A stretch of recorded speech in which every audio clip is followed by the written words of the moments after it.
Welcome back to Nomad Podcast. My name's Jemima. My name's Tim. Jemima, this is a very special episode. Do you know why it's a very special episode? No. It's an anniversary episode. Oh, happy anniversary. Do you know what the anniversary is? No, it's not 10 years. No. It's your first year anniversary. Oh, is it? In fact, I think it may even be a year to the day that we put the first episode up with you on it. Wow. So that's pretty good, isn't it? That is good. And maybe you could just talk a bit about how your life's changed as a result of being part of Nomad for 1 year. Now you're an internet sensation. That must have affected your life, surely. My life has changed a lot. I can't say it's all to do with Nomad. Do you know if you Google your name, which I did last night, stuff comes up? I know. Do you know what the number one thing that comes up on Google? I did that recently because I thought, oh no, people might be looking. What came up for you? I think Nomad comes up first, doesn't it? And my empty about page. Exactly. I've actually written a blurb, Tim. Oh, have you? Yeah. It might brilliant. have taken a year. I haven't sent it to you yet, but I think there'll be a blurb on the website. Maybe by the time this is up. That would be nice. So yeah, it is basically if you Google Jemima's name and a blank Nomad page comes up. Well, it's got a photo now. Yeah. Which is quite nice. Yeah. So no other big sort of changes, conference invites, book deals, interview requests, that kind of thing?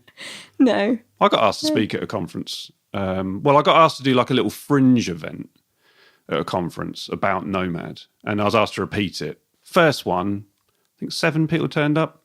Second one, 2 people turned up. One of whom, after 5 minutes into my presentation, admitted they're in the wrong place and they left.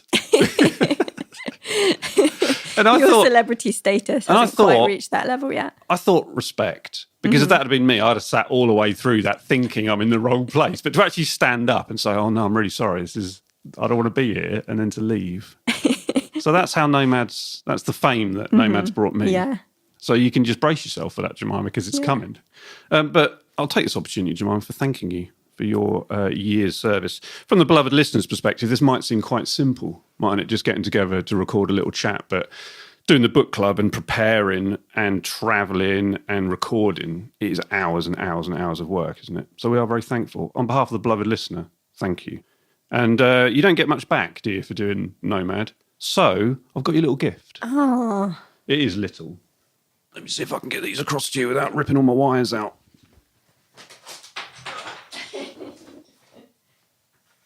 Oh, I'm really touched. I have before me 2 Nomad badges. With the new branding. New branding, and one of them says beloved listener. Which means that you are the only person on the planet that has that badge. Really? You can't get that in the... No. Wow. So there you go. That's really special. Yeah. I might have to take a picture for the beloved listener lounge. Do it, Which leads us nicely into... the essential blurb. I thought perhaps before we go into... We need to do the proper intro. People are waiting for the intro. Do you want to do the intro into the blurb? Yeah. What is the intro? It's something about the essential blurb, isn't it? You've thrown me now.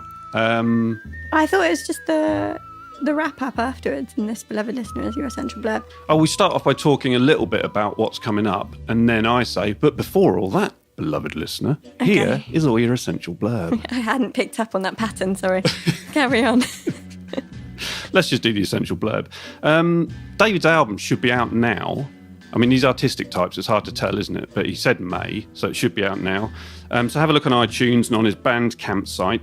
If it is there, then consider buying it. Jemima, have you had a chance to listen to David's new album yet? I've listened to David's new album over and over and over since you sent it to me. Is it worthy of the beloved listener's attention? Absolutely.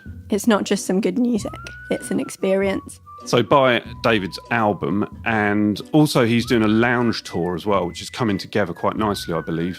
But it's not too late to get involved. So if you want David to come to your cafe, to your lounge, or to your church, get in contact with him via social media. If you can't, for whatever reasons, get in contact with me.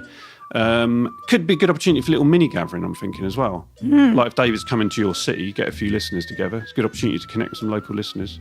Have you ever heard David do one of his evenings at the gathering? I guess you did, didn't you? Yeah. They're good, aren't they? Yeah. It's kind of music and conversation, isn't it? Really, really good. So check that out. Thanks to all our patrons for keeping Nomad going. If people sign up to Patreon, Jemima, what delights will be opened up to them? Firstly, the beloved listener lounge will be opened up to them. Any conversations that have caught your attention recently? A lot of stuff about climate crisis. Yeah, Which I've been finding helpful. Yeah, they're really helpful. I think a lot of people were impacted, as I was, by the climate change episode with Tim Gorringe. So that's been really good. There's been a conversation about people's experience of leaving church and what's that been like for them and how did they do that. That was really interesting. What other conversations? There's been an extended conversation about Christian music. That has got to be the record for the amount of comments. It's huge. 137? Something like that. Yeah, something like that. It's funny, isn't it, how something like that can just capture people's imagination. Yeah, that was brilliant. Thank you, Azariah. That really was a great thread. So there's that. David's devotionals. Yeah. You a fan? I'm a big fan of the devotionals. It's an opportunity to not just engage the mind and think about stuff, but be open to experiencing something in your emotions and maybe spiritually. So they're available every month. He does one of those every month on Patreon. So he's just put one out, an Easter one, on the main feed.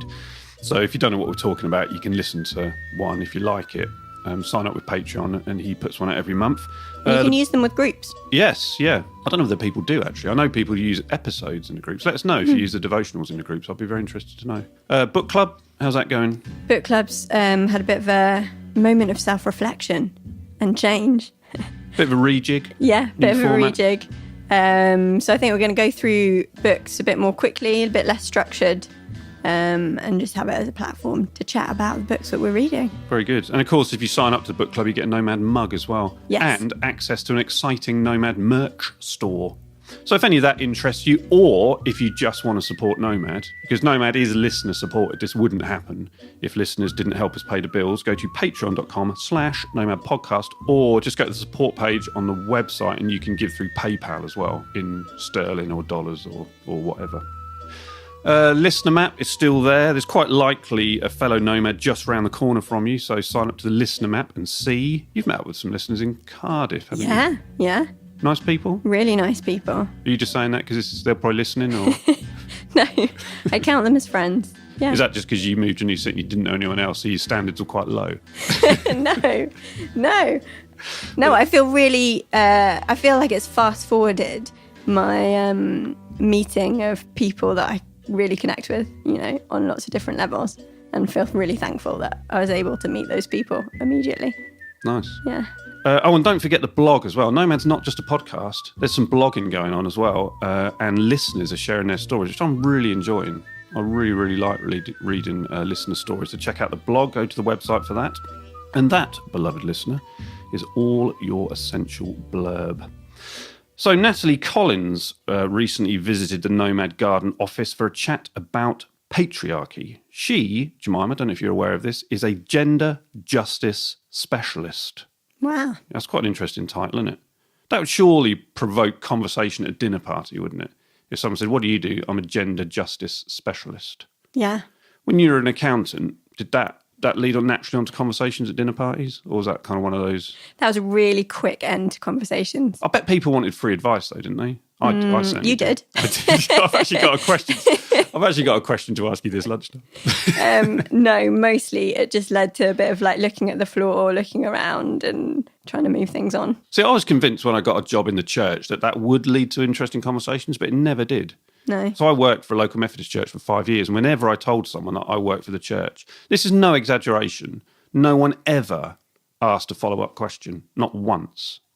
That's crazy, really isn't it? interesting, isn't it? Yeah. Do you think that has something to do with not just their disinterest in Christianity, but a kind of like authority role thing? Maybe, yeah. I don't know. I don't know what I say to people now. I'm a podcaster. Is that going to lead that? Yeah, what do you say? Yeah, I don't know. I don't have any friends anymore as a result of this journey, so all my friends are virtual. We should say before you listen to this interview that Natalie talks quite openly and honestly about her experience of domestic abuse. That's a big part of her story, isn't it? That's what kind of led on to everything else that we're going to be talking about today. So if that is something you've experienced, you might want to proceed with caution and make sure you look after yourself. Is there anything else we need to say before the interview? No. So here is Natalie Collins.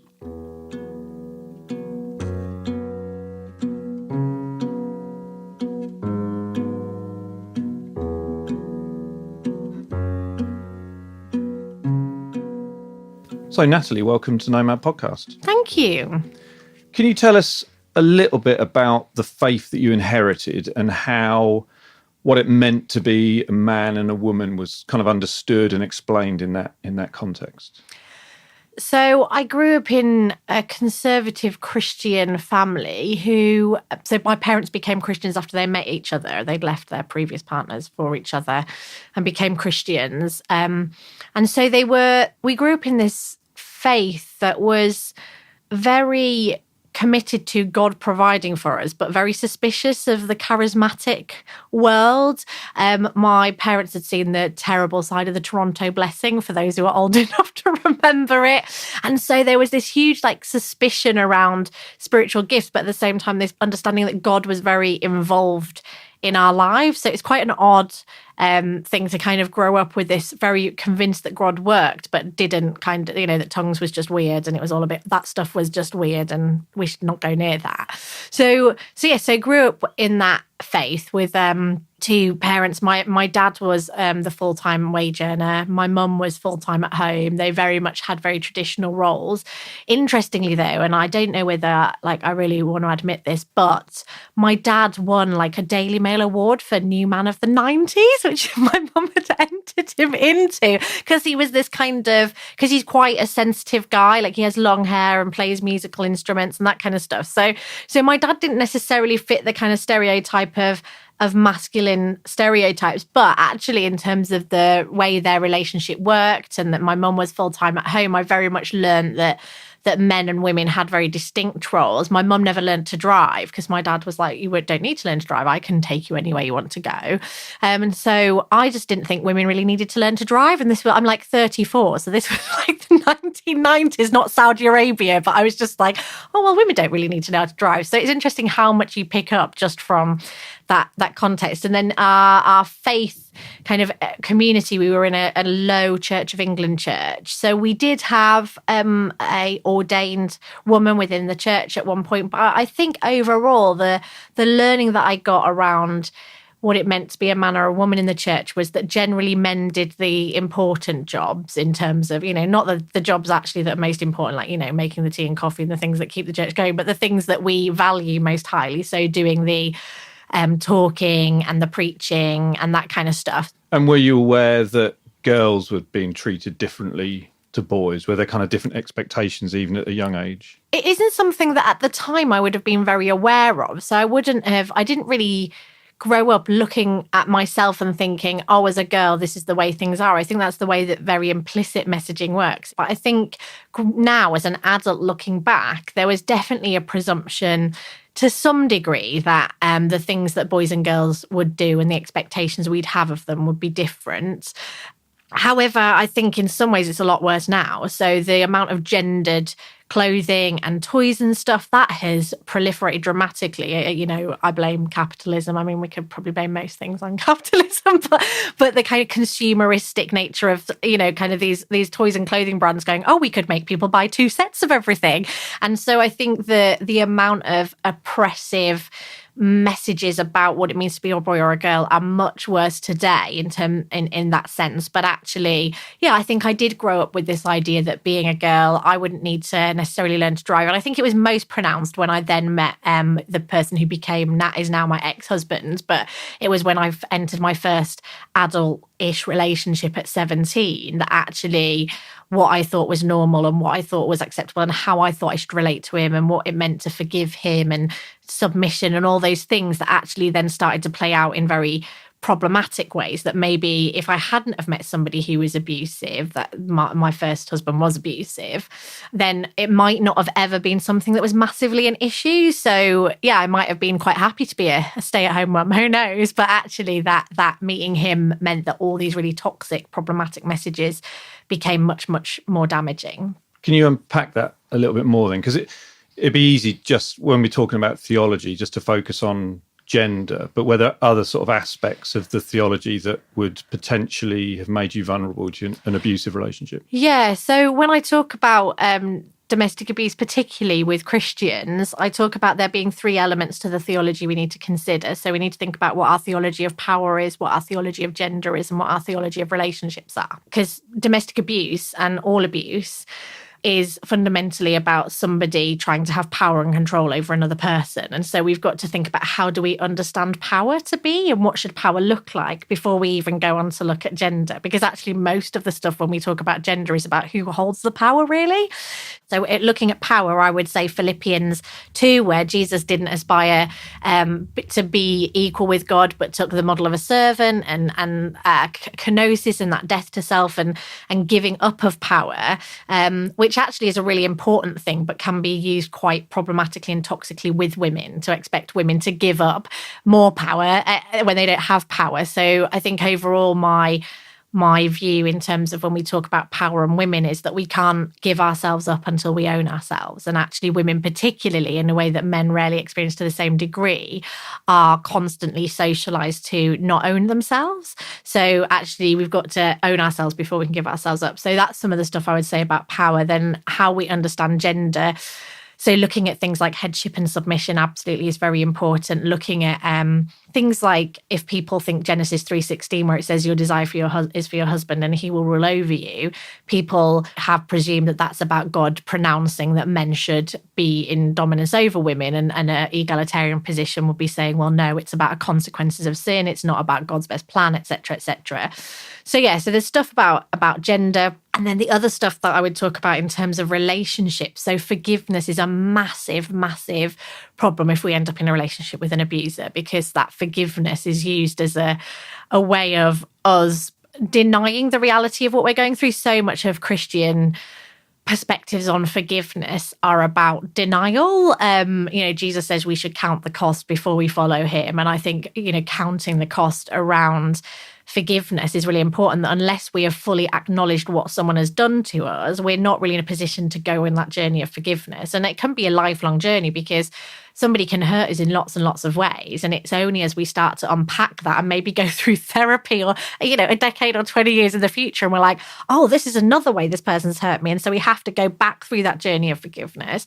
And so when I was with my ex-husband, forgiveness was a massive aspect of that, that I felt like I had to forgive him whatever he did. He when we first got together at 17, he was also 17. I understood he was also a Christian, which was, that's it now. We can definitely have a relationship. It doesn't matter that we haven't checked out whether he's got any sort of character, whether we have anything in common. He's washed in the blood, the end. Amazing. So I started this relationship with him, and then very quickly it emerged that he wasn't a Christian. But then what had happened was, very early, as soon as we started the relationship, he started to coerce me and manipulate me into sexual activity. And I'd grown up very much in the kind of purity culture view of sex before marriage. You just don't do it. You say no, that's it. And actually that's a strategy that only works if you're in a relationship with somebody who listens to no. And so I didn't have any framework or any understanding of consent. I didn't understand that. So when he was pressuring me to do stuff and pushing me to do stuff that I wasn't comfortable with, I just took it that I'd betrayed Jesus, and that these anxieties and feelings that I had, that were actually because he was behaving in really toxic and dangerous and problematic ways towards me, were me betraying Jesus. And so then the whole kind of thing about the sex before marriage conversation becomes part of the problematic stuff. Also, when it then became apparent that he wasn't a Christian, I then was like, well, my love will save him.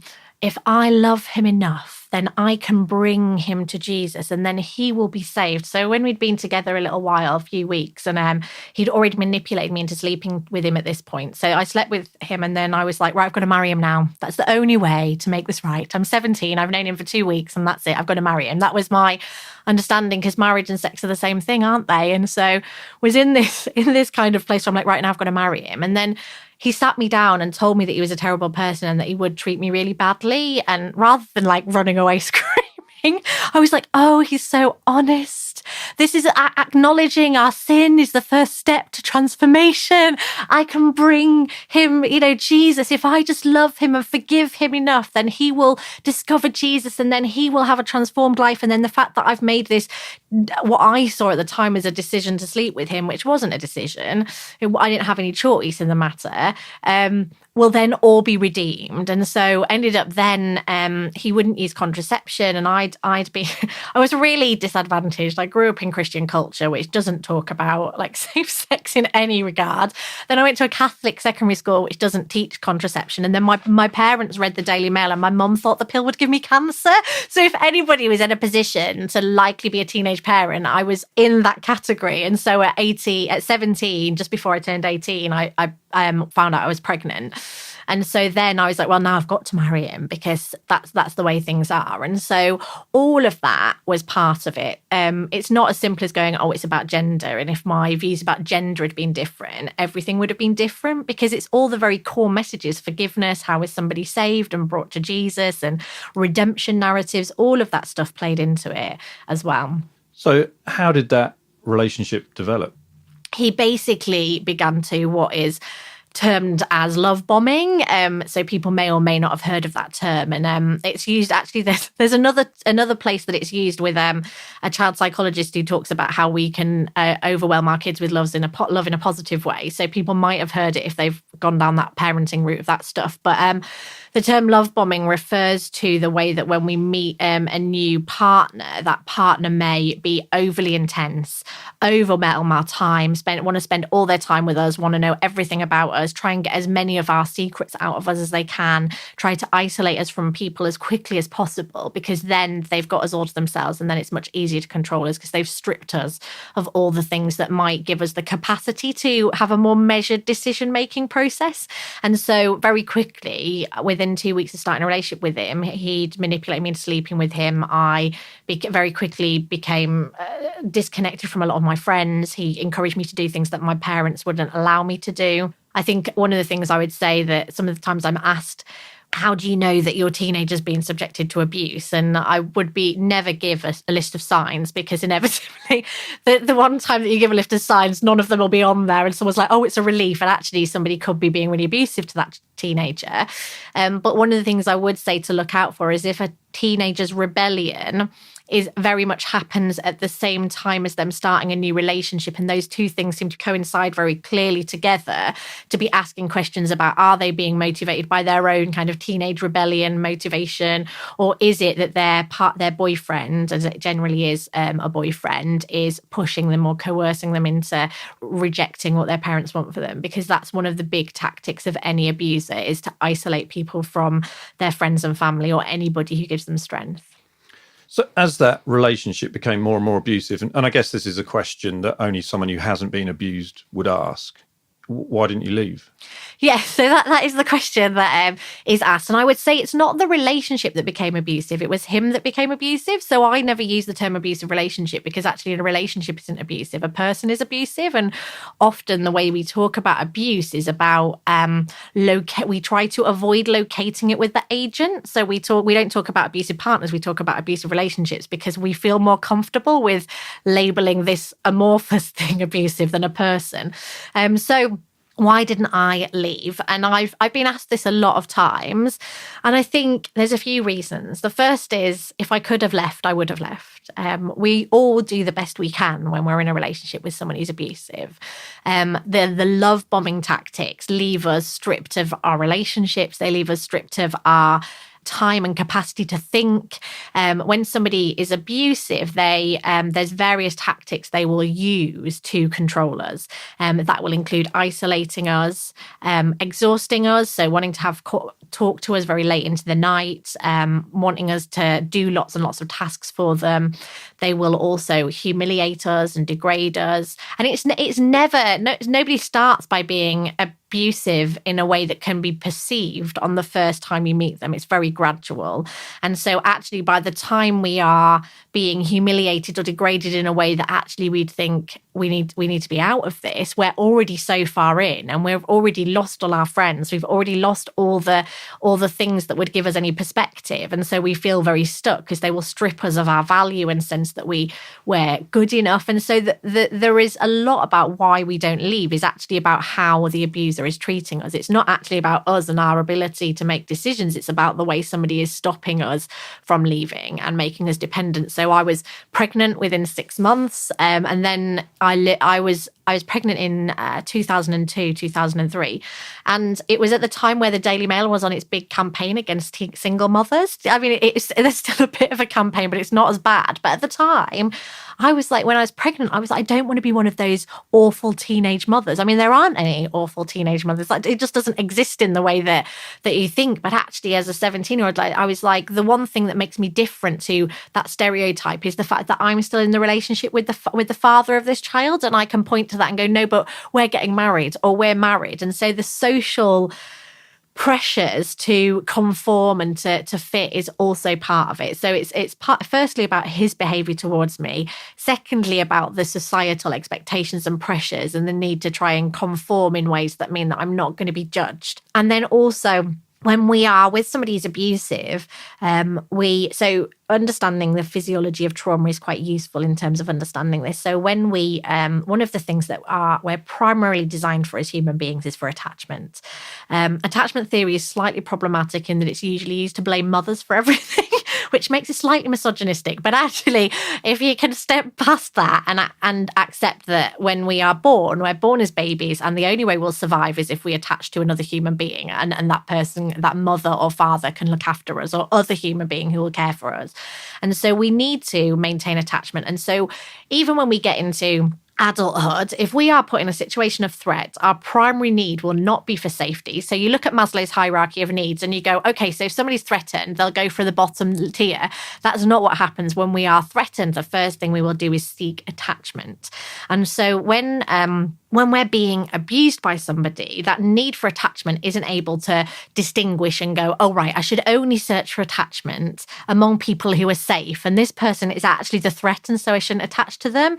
And this is why isolation is such a significant part of abuse, because when he's isolated us, then when he then traumatizes us and threatens us, we then don't have anyone else to attach to. The only person we've got to attach to is our partner. And the traumatic attachment stuff, it's why if somebody works in the police force, in the army, they'll often have really strong bonded relationships with their colleagues, because when we're going through threatening situations, we build very traumatically attached to these people. And so it's not necessarily a problem to be traumatically attached to people. The problem is when the person we're traumatically attached to is dangerous and is unsafe. And so when we then try and leave, we have this physiological bond with this person that says, no, I need to get back with them because I need to reattach, because they're the person that I'm attached to. And so there is a whole physiology of traumatic attachment that also needs to be overcome if we are to be able to leave.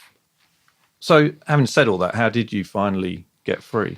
So I think the other thing I would mention is also growing up in Christian culture, that you shouldn't get divorced. So once you've had sex with somebody, you have to marry them, and then you should never divorce them. It's a absolute nightmare. Like, it is terrible formula for life. But anyway, so I was with him for 4 years in all, and I left him when I was 21.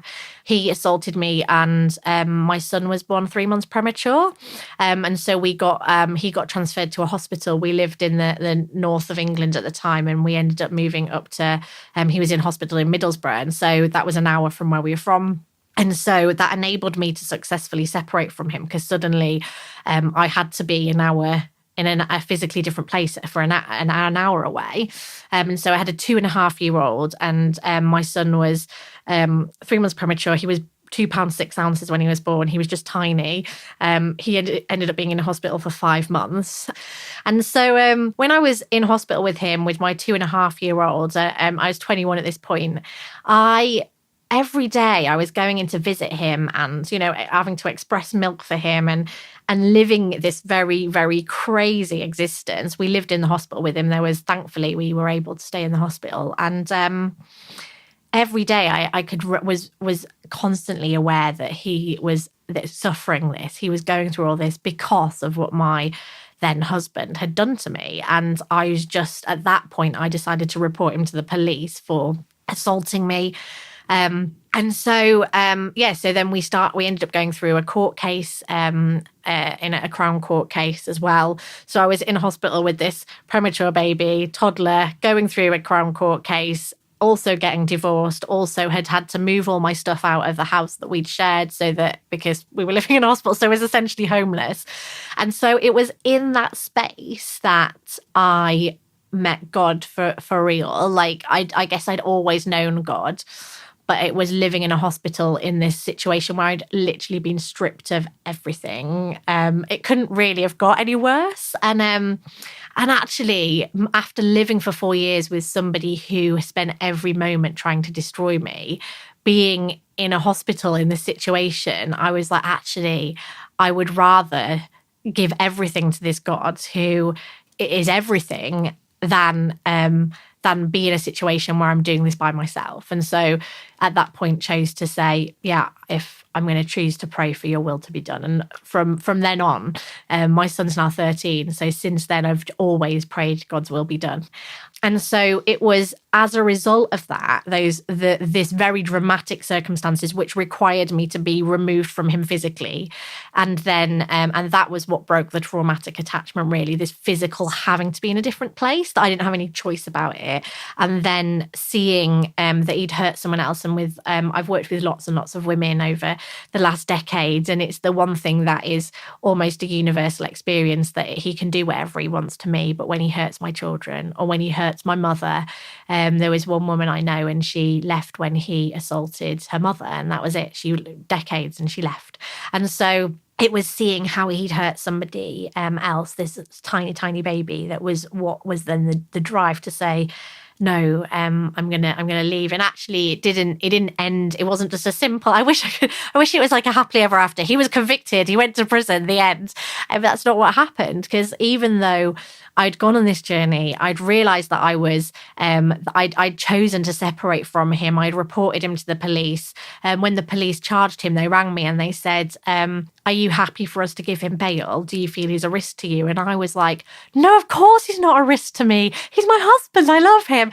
And now I'm like, it's crazy that they trusted me to know that. And so within hours, he'd rung me and was constantly on the phone to me. Various points during the time when we were waiting for the court date, he manipulated me into sleeping with him, which then meant when we went to court and he raised the fact that he'd manipulated me into this, the court and the jury decided, well, clearly it couldn't have happened. He couldn't have done this if she's done that. And so he was then found not guilty. And so it was at that point when I saw him take a stand and lie and actually saw him being held to account, because the justice system does, in lots of ways, you could argue there was no justice there. He was found not guilty. But actually, for me, as somebody who'd had no power, who'd been totally stripped of everything by this person, to see them stood on a stand having to be very uncomfortable and be held accountable, there was a real power in seeing that shift. And so, so after he was found not guilty, at that point, I realised, no, actually, I started to see him for what he really was. And then soon after that, God called me to when my son was better. He was in hospital, I should say, because people always, they're really worried, did he actually survive? He did. He was in hospital for 5 months. Then he was on low flow oxygen for about 3 months. And then when he was about 11 months, we moved, when he was about 18 months, we moved down to Essex, where we've been living for the last since then. So he's now 13. So for over a decade, we've been in Essex. So as you began to reflect on those experiences, how did you begin to make sense of what had happened to you?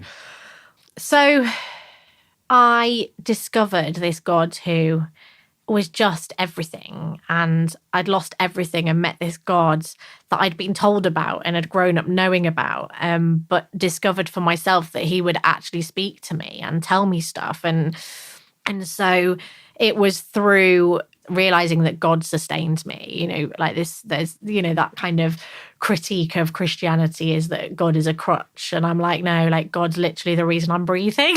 Literally can't breathe without God. And so that was part of it, this experience of a God who sustained me and transformed me, but didn't do that through promising that everything would be okay in that sense. Then it was also when I lived in Gateshead. When we left the hospital in Middlesbrough, I knew that if I went back to Scarborough, I'd have ended up back in the relationship. So I moved up to Gateshead. I didn't really know anyone in the area.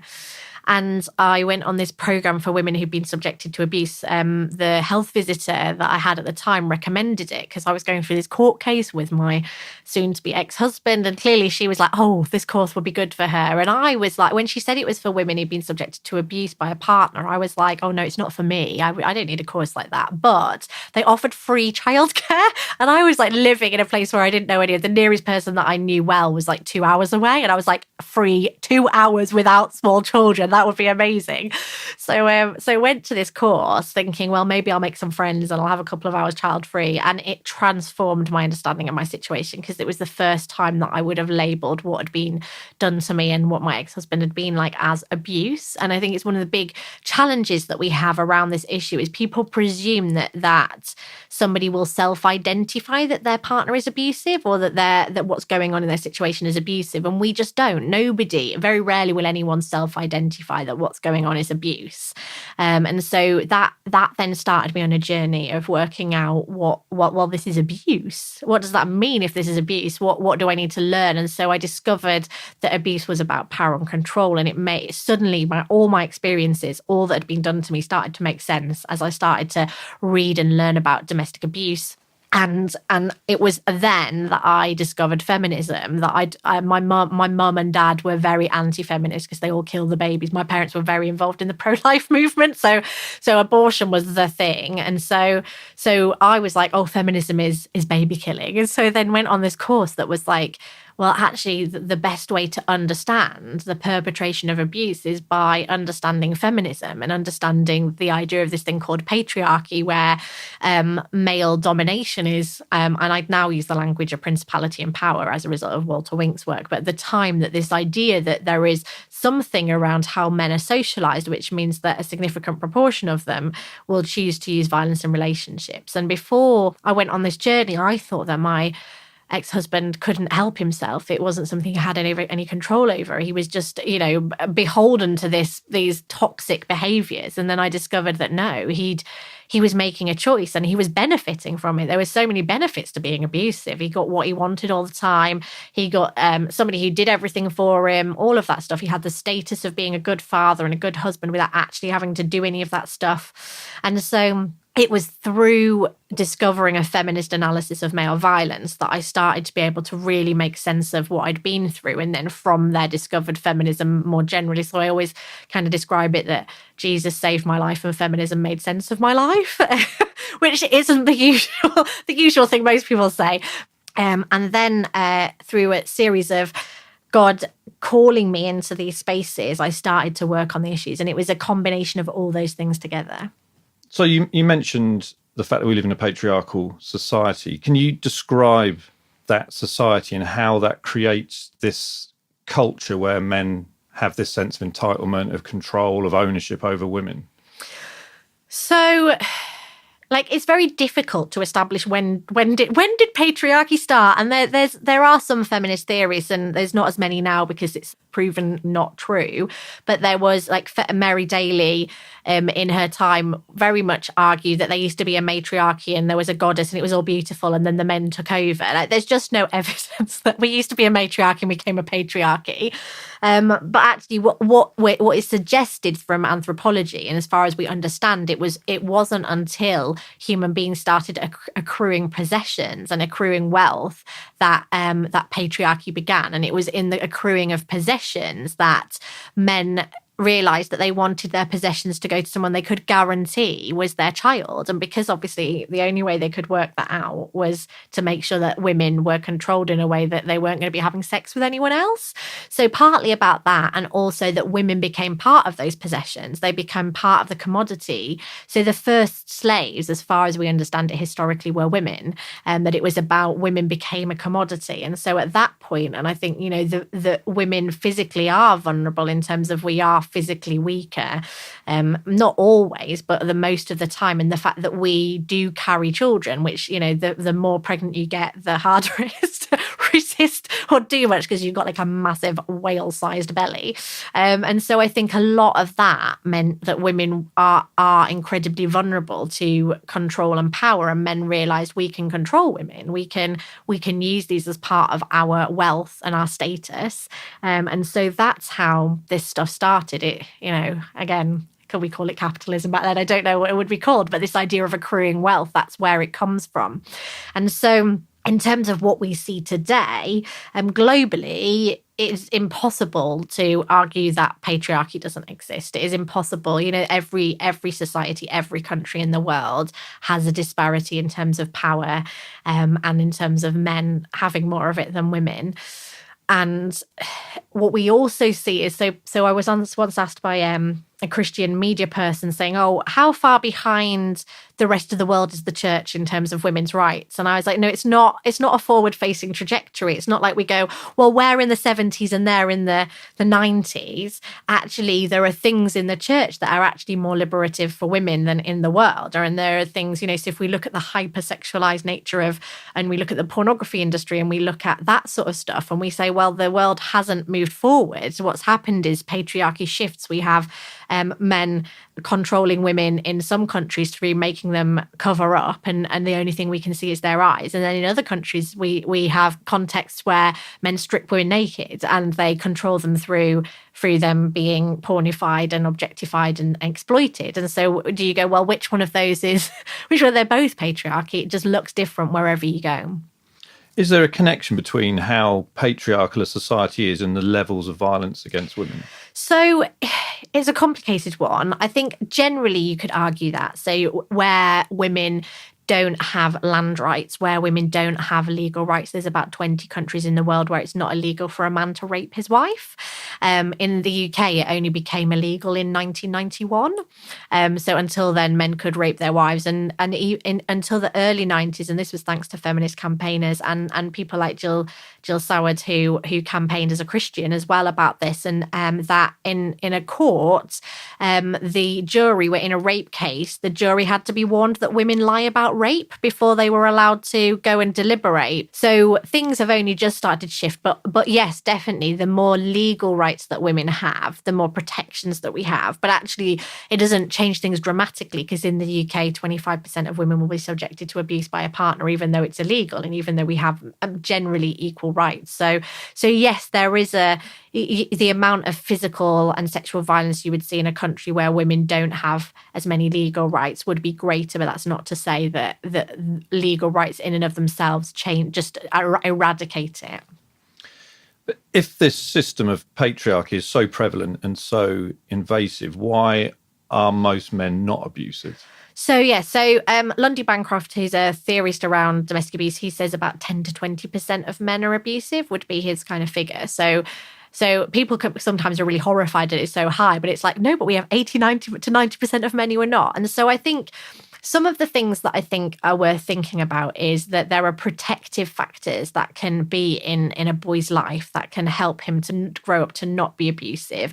So having female role models and having men who respect women in his life, if he is in a context where he is behaving badly, being challenged and having consequences for that, not just about his behavior towards women, but just generally, if somebody's being a bully, are they being challenged and supported to change? So there's I think a lot of boys are born into homes and into a social context where they are encouraged to develop good values generally and towards women. And then actually it's those who are not being given those. And some of it's about entitlement. So you could argue that potentially those who are growing up and socialized in a context of entitlement, that is going to have a knock-on effect. And if you're growing up in an all-male environment in a private boys' school, potentially that is going to change the way that you view women. So it's a whole. It's not. I don't think it's a simple process. About 50% of abusers have grown up seeing a male role model be abusive to a female, but that leaves us with 50% who haven't. You could look at things like the prevalence terms of online pornography, and it's very graphic, sexually violent. And so actually watching that may change how you perceive women. So I think you've got negative influences and positive influences. And I think some of it also, there's a bit around personality, that if somebody is male and they are not kind of a dominant personality they experience very early on, that's not easy to be a boy in society, and they're probably more likely to be a bit more aware of male socialization and realize actually this isn't great for me. And those who are conformed to patriarchal norms of masculinity probably experience that, the world don't notice that it's a problem, and so they have a very different experience. So I think a lot of it is all of these factors are a bit like a massive soup that are all coming together. And so I don't think it's simple, but I think at the minute, I think a lot of people would think somebody's abusive because of mental health problems or stress, and actually it's not. What the research shows and what we find in terms of when we are working with perpetrators, I used to work on delivering a perpetrator program to men. And actually, it's about beliefs of ownership and entitlement. I own my partner and I'm entitled to do what I want to her. And it's by dealing with those that we see change. But of those men, the sort of 80 or 90% of men who aren't violently abusive, in what other ways might we be misusing male power and privilege? So I think there's a massive, massive role for the bystander, that actually if somebody makes a sexist joke or is, making presumptions about the amount of work their wife should be doing, all those sort of things, if nobody challenges them, particularly other men are not challenging that, they potentially are colluding with somebody who could actually be abusive. And nobody wants to think that anyone they know is abusive, but the reality is we will all know men who are abusive, with either to children or women, and we will know them. We just won't realize, and we often then won't believe it when we find out because they've never been abusive to us. And so I think some of it is about how do we challenge other men. I was speaking to somebody who was working in an organization. She was a senior person in this Christian organization, and they were sat down discussing about going away for a week-long conference. And the two men in the room just said, oh, yeah, I'll be able to go to that. Neither of them spoke to their wives who had children. Neither of them kind of thought, I should, check in. And so what the other woman in the room, who happened to not be in a position where she had children, was thinking, well, how much do they value women if they aren't actually thinking that they should check in with their partners who they're supposed to be doing their whole of their life with? So really, even things like these guys are unlikely to be abusive, but actually just presuming that women are going to do all of that stuff and are just going to be available, and I don't need to check in with them. They're here to serve my needs, that kind of stuff. So I think some of it's around that, so very recently, there was a complementarian organisation organised a national leaders conference, and only men were invited. And a lot of egalitarian men went to this event. And I found out about this, and I tweeted to say, if you're egalitarian, why are you going to that event? And they were all kind of like, oh, well, can't men meet each other alone? And like, oh, I just want support for my ministry and all that kind of stuff. But actually, until men who believe in women in leadership act out of the courage of that conviction and say, I'm going to sacrifice going to this gathering that might be good for my ministry or for, my influence. And I'm going to stand up and I'm going to publicly say, I'm not going to go to a gathering that doesn't have women there, or I'm just going to bring a woman with me and just play dumb and be like, oh, well, I've brought my senior pastor with me or whatever. Do you know what I mean? So I think a lot of it is this an obliviousness, an invisibility of the way that it's easier to be a man in this world than a woman. And so I think a lot of it is just about starting to open our eyes and see, if you're a man, see that it's actually really difficult to be a woman. And that's not to say it's not hard to be a man, but rarely is the difficulties you have as a man as a result of patriarchy. I mean, we could argue maybe things like male suicide are absolutely linked to patriarchy, but it's in a different way to the sort of things that women experience on a daily basis. You said that feminism gave you the means of understanding the world in your life in a way that Christianity didn't. And we already talked a bit about how Christianity in many ways, well, at least the Christianity you inherited, was quite unhelpful in preparing you for the complexities of relationships. Am I right in thinking that it was feminism that woke the church up to sexual abuse? Yes. So I did a debate recently with a complementarian, and he was like accusing me of importing things into the Bible that weren't there. And I got a bit frustrated because actually it was feminists who were the first people to articulate that sexual violence towards children was violence and that sexual violence towards women was violence, who challenged the status quo around women just being presumed that the reason why rape within marriage wasn't illegal was because when a woman said yes at her wedding, that was presumed to be the only yes that was needed for the entire marriage. And so it was feminists who argued that these things were wrong and that they were politically connected, that these were not just that the personal was political. That was very much something that came from the feminist movement. And so actually any Christian who is anti-sexual violence, they might not like it, but they only know that. They only know that sexual violence is wrong because of the legacy of feminists, because there is no way, absolutely no way, that you could go to the Bible without that previous history of feminism and go, oh, this Bible makes it very, very clear that sexual violence is wrong, because the Bible doesn't make it very clear. You can, once you understand that sexual violence is wrong, you can read these texts and see how, and it may be that if you were to read those texts in the original language and understand the original context, you would have been able to argue. But the Bible that we've inherited and the one that we've had for the last few hundred years, there's no way you could have read that and gone, rape is wrong. That's just not something you would get without feminists first having articulated that. And what's your journey with the Bible been like then? Because I mean, you've already said there's plenty in the Bible to, certainly on a surface reading, to justify the abuse of women, isn't there? Yes, there is. I think my journey with the Bible has been, interestingly, about the amount that God has spoken directly to me. So the more that I have built a relationship with God where God speaks directly to me, the more that the Bible takes secondary place to that. Not that the Bible is not important. And actually, I think we do have to be careful about, because I could easily become a cult leader.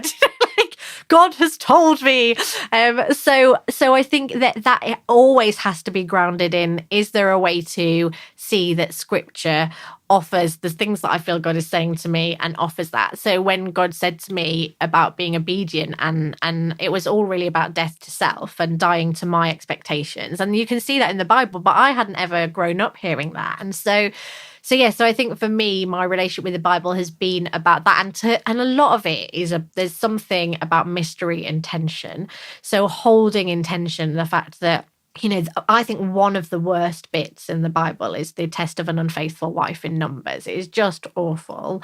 Nobody preaches on it. Everyone just pretends it doesn't exist. And it's not like with Judges 19 and the rape and murder of the concubine that you can go, well, the narrator, by telling the story, we see that is challenging male violence. And, I would say that in Judges, we see that the pinnacle of human sin is the violence, male violence towards women and idolatry, that there is something really interesting about that. However, the test of an unfaithful wife, God says, if you husbands, if you think your wife's unfaithful, you should make her drink this potion. If she gets ill and, basically is poisoned and becomes infertile, you were right. If she doesn't get ill and become infertile, then you were wrong. And then the bit at the end that makes me like, it goes, but either way, you're not responsible, men. It's your wives for causing you to think they could be unfaithful. And at that point, there is absolutely nothing that you can do to explain that or to make sense of that, because that's supposed to be God speaking.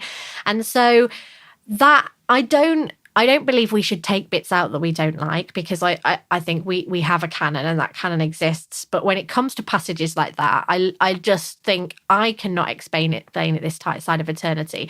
What I can do is have some sort of understanding that culturally we could argue that 6,000 years ago, when women were unfaithful, their husbands would just kill them. And there was no nice process to try and assess whether this was accurate or not. And that maybe there's ways that this process might have protected women from unjust systems, that it might have been more just like that redemptive movement hermeneutic, which is William Webb's work. And so there's some things where I think, I can't make sense of this.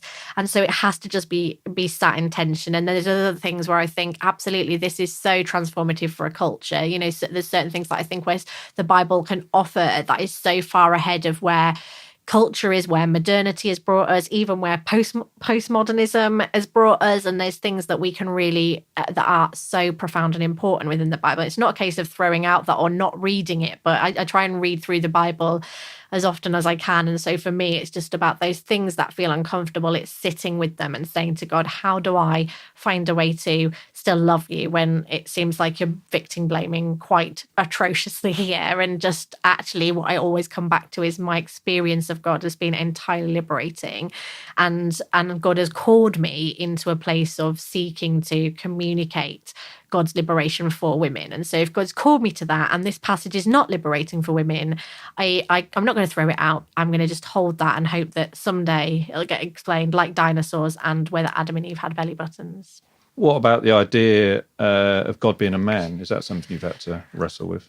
Yeah, so one of the things that I like to do is I like to use Lent to refer to God in only female terms for Lent, because you've got a limited amount of offence you can cause in 40 days. And that's been a really interesting exercise over the last few years, that it's interesting when I see God as a woman, how I see God very differently. So when I'm not necessarily seeing God as a man, but to not being intentional about seeing God as a woman, that there's something about and it's interesting because I don't actually really believe in essentialist views of men and women, but just my own socialization is, I feel like God's probably more nurturing when God's a woman. I don't even believe in that as a sort of like essentialist position. So it's interesting how my own socialization comes into play. I mean, I think it would be great if we could have about 2,000 years where we generally, as a consensus, all Christians decide that God's a woman for a couple of thousand years. And then we can maybe move on to gender neutral God after that. But right now, we just need about 2,000 years of God being a woman. So I think it absolutely has to have an impact. But in my kind of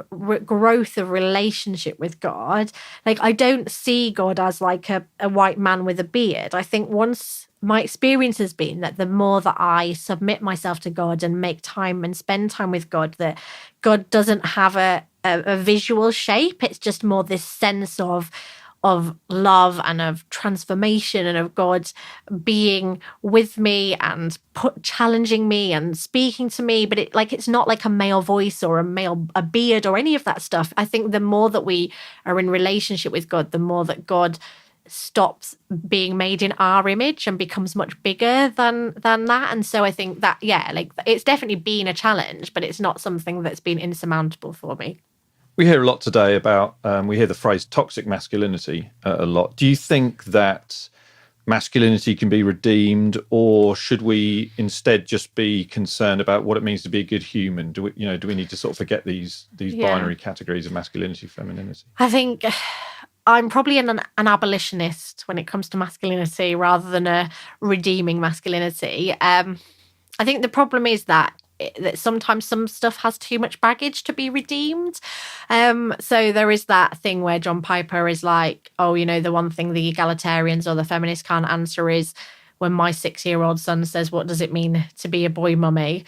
And, the feminists can't answer that. And at the time that I first heard that quote, I had a 6-year-old son. And I just felt like, well, if my son came to me and said, what does it mean to be a boy? I'd be like, well, I don't know, but what does it mean to be you? Why would we want to know what it means to be a boy? And actually for me, I think as human beings, and as has been shown across society, the more that we focus on our differences, whichever differences those are, and there is a significance in not ignoring difference. The reality is that if we, as somebody who is white, I need to acknowledge and recognize the way that my life has been privileged and benefited from being a white in the way that somebody who is black has not benefited. So it's not about saying, there aren't any differences, but it's about saying, actually, what does it mean to be you? Don't be limited to one facet of your identity. And I think, when people say Jesus is the model for manhood, and whenever challenged on that, people who say that have to acknowledge Jesus is actually the perfect model for womanhood too. And if you argue that, then surely you have to argue there isn't anything innately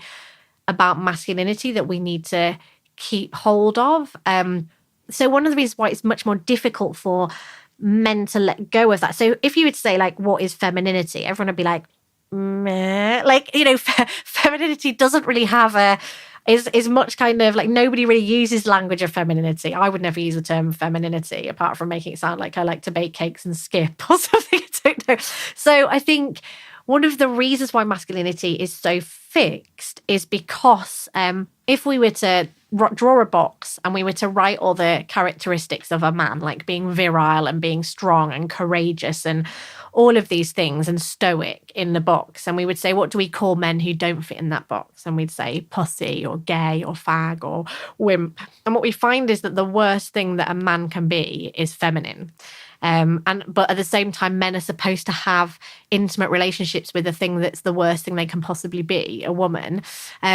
What we find is that if men stay in that box, they are generally safe from violence. Where if they conform to masculinity, if they're not gay, if they're not trans, if they just conform, if they like football and beer. So there is a Christian organization who try to reach men for Jesus, and they have a whole thing about fruit that like men who go to their events get fruit shamed for eating fruit. Like if you get out a tangerine, someone goes, put that away. So there is this thing that even eating fruit can. So if you stay within that box and you don't eat fruit and you don't do anything that could be considered feminine, you're generally safe from being shamed and from being subjected to violence or abuse, really. Women, it doesn't matter whether you conform to being a woman or not. You are as likely to be subjected to abuse. It doesn't matter whether you are a butch lesbian or a very feminine, long hair. You're as likely to be raped or sexually abused. And so there is much more motivation for men to stay in that box because you are much less likely to be subjected to violence if you stay in it. And so for men, there is their whole lives, there is a very much stronger motivation and so a greater identifying and intertwining of my identity with this particular way of being human that I think has to be acknowledged if we want to address it. Why it's so threatening to people when I'm like, we should abolish masculinity because actually it feels like you're saying you want to get rid of me. You like basically want a genocide against men, which is not what I'm saying.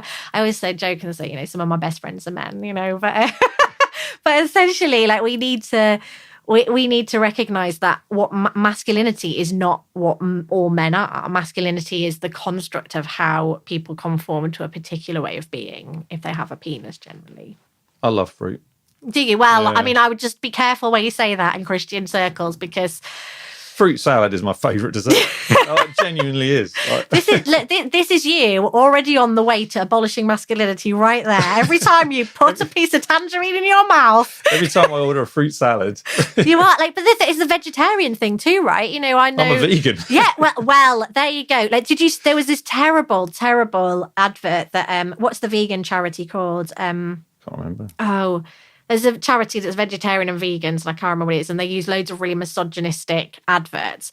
And they have an advert that's got Pamela Anderson, and she's got drawing on her to make her cut up like you would cut up a piece of beef, and she's nearly naked. But they also have one which is where a woman's really like unable to walk hardly and has like a neck brace on, and it's like basically the whole advert is that her boyfriend became a vegan and he's so sexually violent now because he's become a vegan. So like almost in order for men to become vegans, that's don't worry because your virility will go up so high that you become sexually violent.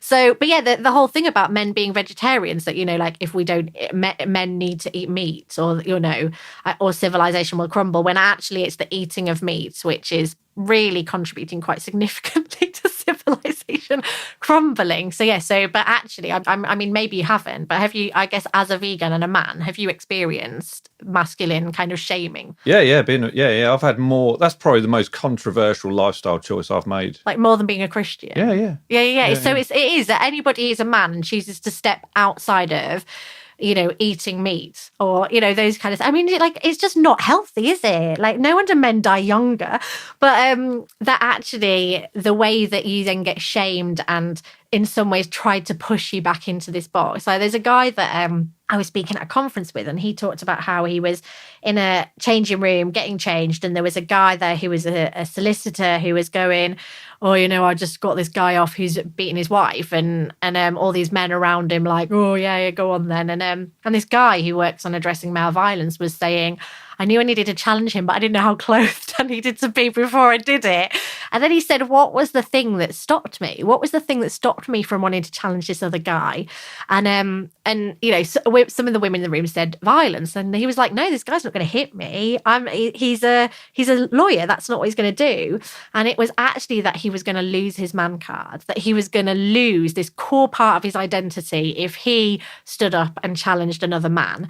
And so what he said, that for him, because he works in the anti-male violence sector, that's his job. And he knew that he had this other community who his card to that community was more important, that his belonging to that community meant he wouldn't have been able to leave that room without challenging it, because he would have lost integrity in another part of his life. And so I think in terms of for men to be able to go on this journey, it needs to be about seeking out a community of people who you can go to and say, I'm a vegan. They're not going to go, oh, you need, you know, whatever people say to men vegans. But, you know, that having a space where there are other men and women who are going to, where you can belong and feel safe and not be judged.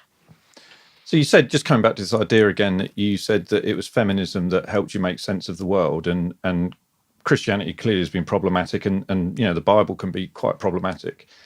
What role, what message can the church bring as we try and move towards gender equality? Has the church something unique to offer this movement? Well, I would say, like, I'd be dead without Jesus, and that it's through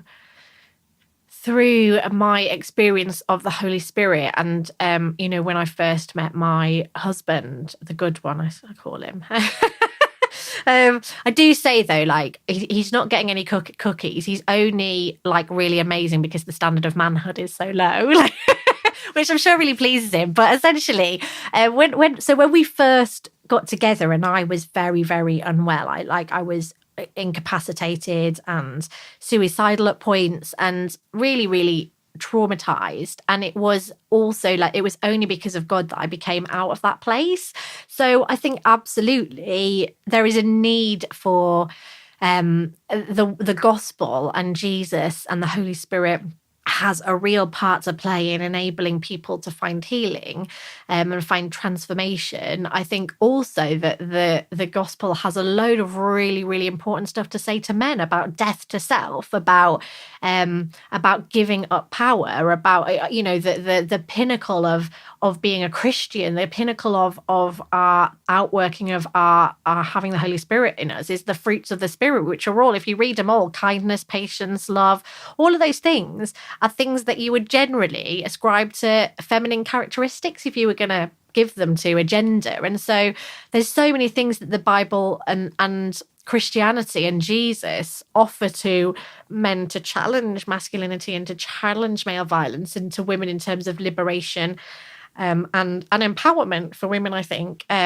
But that we have so much toxicity and actually an inability to see that, you know, that there's a Christian men's event that is shaming men for eating fruit suggests that we really have a long way to go. And so I think, you know, for me, the reason we don't see as many men in the church than women is because we don't do bear wrestling and, you know, barbecues enough. There was a resource for Father's Day once that said, instead of having flowers in your church, display power tools, which is just like crazy. But there is something about masculinity which is constructed as strength and as power. And the gospel is about saying, we have to be vulnerable. We have to admit, the gospel it requires us to go, I cannot do this by myself. You know, and we currently have a form of masculinity which says, I can't even ask for directions when I don't know where I'm going. So how is it going to say, actually, I cannot make life work by myself. I need Jesus to save me and transform me. And I can't, I'm a failure on my own. And that is entirely problematic for the way that masculinity is currently constructed. And so, of course, there's an argument to say, how do we get men, particularly working class men, because this obviously has a class analysis, into a church that might feel like it doesn't fit their experience of being a man, you know, and it is toxic masculinity a lot of the time. But there's got to be a question about at what point does our efforts to attract men who are socialized into masculinity, into church, become reinforcing those toxic masculinity? And at what point do we say, actually, the gospel is fixed and we have to presume that masculinity can be molded? Because at the minute, we seem to be often saying the gospel needs to mold itself and perform itself in a way that will work for men, rather than saying, well, actually, manhood shouldn't be fixed. The thing that should be fixed is the gospel.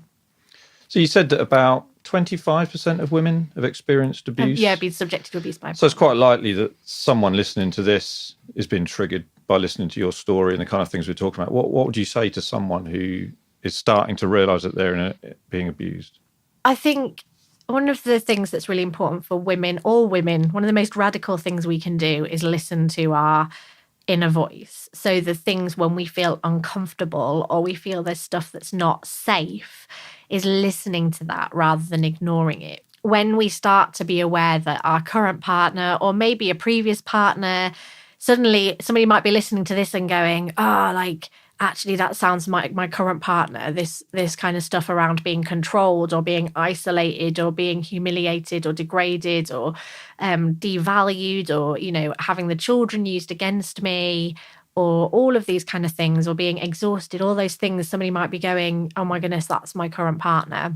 The first thing to do is to be aware that the best way to move forward is gradually and slowly and carefully. That I have a really wonderful friend who's worked in the women's sector for decades, and she says that when somebody starts to realize what's going on and starts to recognize this for what it is, they start to smell differently, and their partner will smell that smell. And so it's really important that we keep ourselves safe. And I think if it's a friend or family member that somebody's listening to this and going, my friend or my sister, their partner's like this, we can tend to want to jump in and go in to rescue them.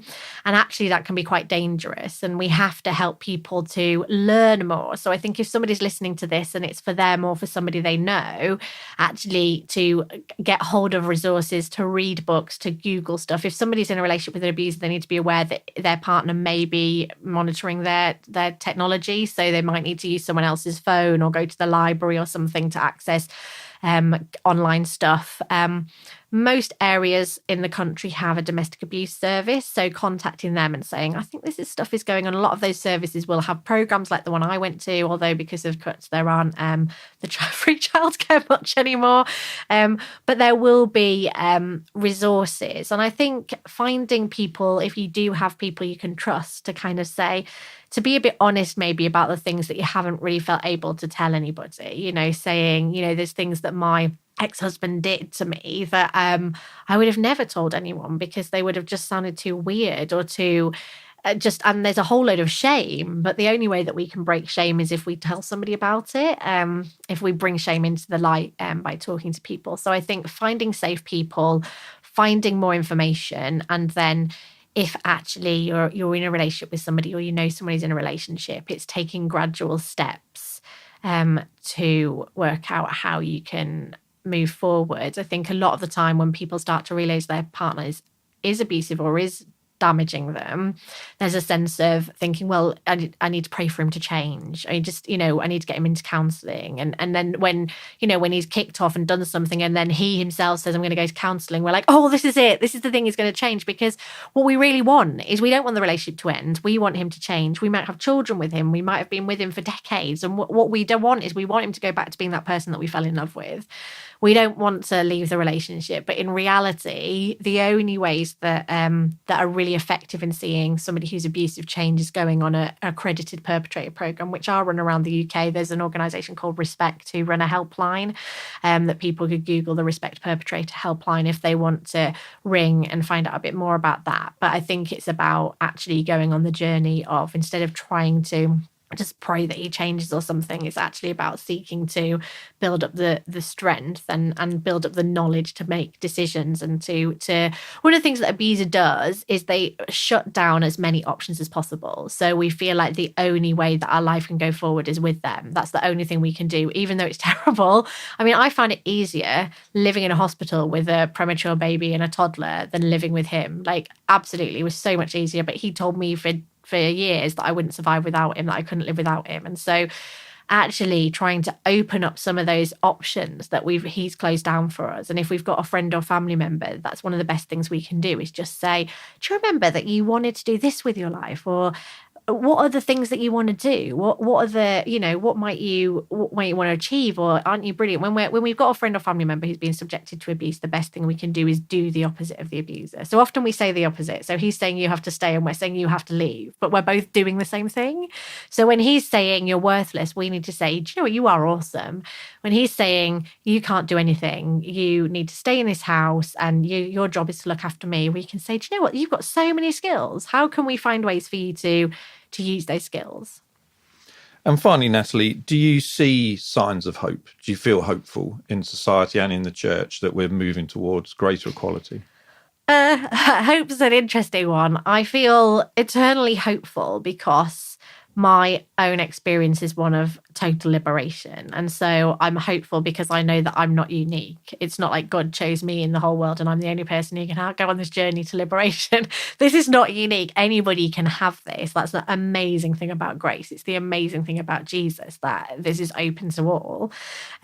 Sadly, the church is often building barriers so less and less people can realize that it is available, but it is. So I am eternally hopeful on that level. Am I hopeful for society and for the church? I think it's about seeing it as very small change. We cannot end abuse. The only person who can end abuse is the people who are choosing to be abusive. So in that sense, it doesn't feel like a very hopeful message, because if you're not abusive, there's not a whole load of stuff you can do. And it's not a sexy campaign slogan, is it? And we might make a bit of a dent in it.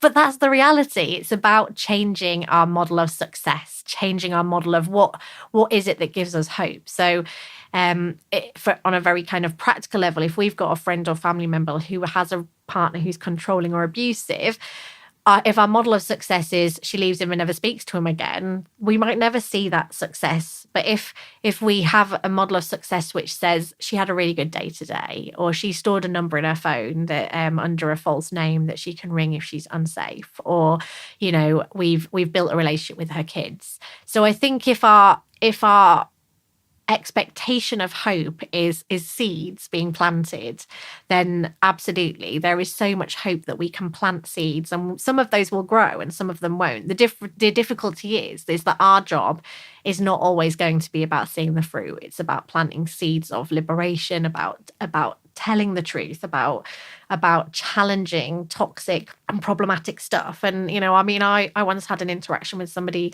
online who I was critiquing an event that had more, it was an event on feminism that had more men speaking at it than women. And I was like, what's going on here? And some guy was like, well, I think you're wrong and I think you should be supporting it and blah, blah, blah. And then a few years later, I was at an event and he was there and he said, oh, I really want to say I owed you an apology for that. I shouldn't have said that. And so I wouldn't have known that, if he hadn't have told me. But actually, the reality is we're not always going to know the difference that we make. And so for me, the hope is partly in remaining in as close relationship to God as I possibly can, because the closer we are to God, the more we are in touch with the whole hope of everything. And actually, how tangible that is in terms of, I think at the minute, and I suppose always, there's a hope that we will see transformation across the world and everything will get better. But if we look for that, that's not how generally change works. It's incremental and it's gradual and it's messy and things go wrong. And so if I'm hopeful, if hope is about planting seeds and trusting that God is in everything and through everything, am I hopeful that patriarchy will end this side of eternity? No. And it's one of the things that I most admire about feminists who don't have a faith, because I just couldn't survive if I knew that how crappy this world is and how awful it is to be a woman and to some degree to be a man in this world, given patriarchy. I just don't think I would come out of it if I didn't believe that there was another place to go, that there was another side of eternity. And so for me, that has to remain. I work to see as much change as possible in this life, but believing that it won't be fulfilled fully until the next. Natalie, thanks so much for your time today. And thanks for being so open and honest about your experiences. It's been sort of heartbreaking, but heartwarming and inspiring at the same time. Thank you for having me.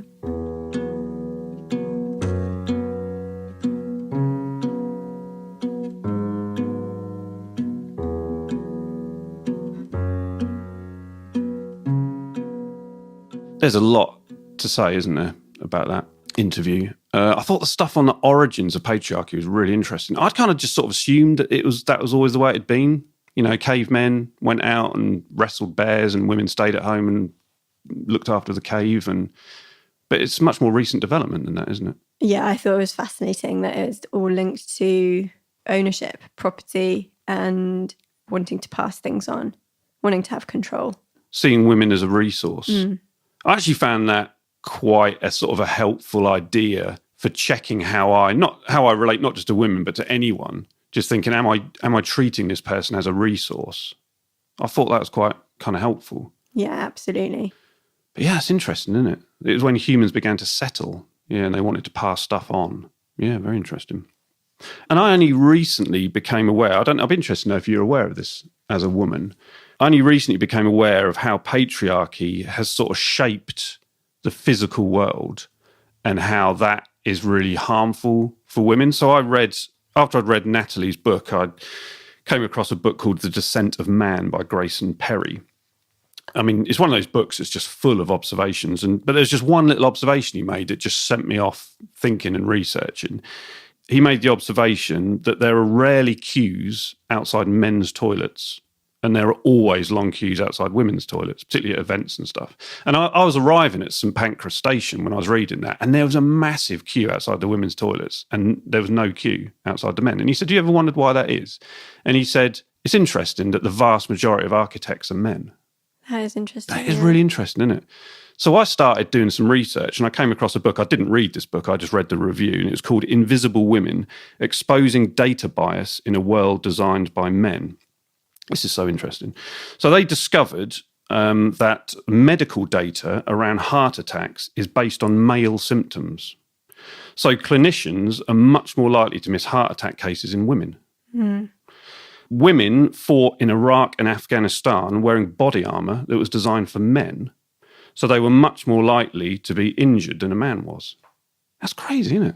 It just shows how you're not aware of your own unconscious biases. Yeah. And if it's only men who are in control of how a city is built or whatever, they're just going to assume that their way of viewing the world is the right way, the only way of viewing the world, that everyone sees the world as they do. Absolutely. I think that's a crucial thing, is how unconscious it can be. Yeah.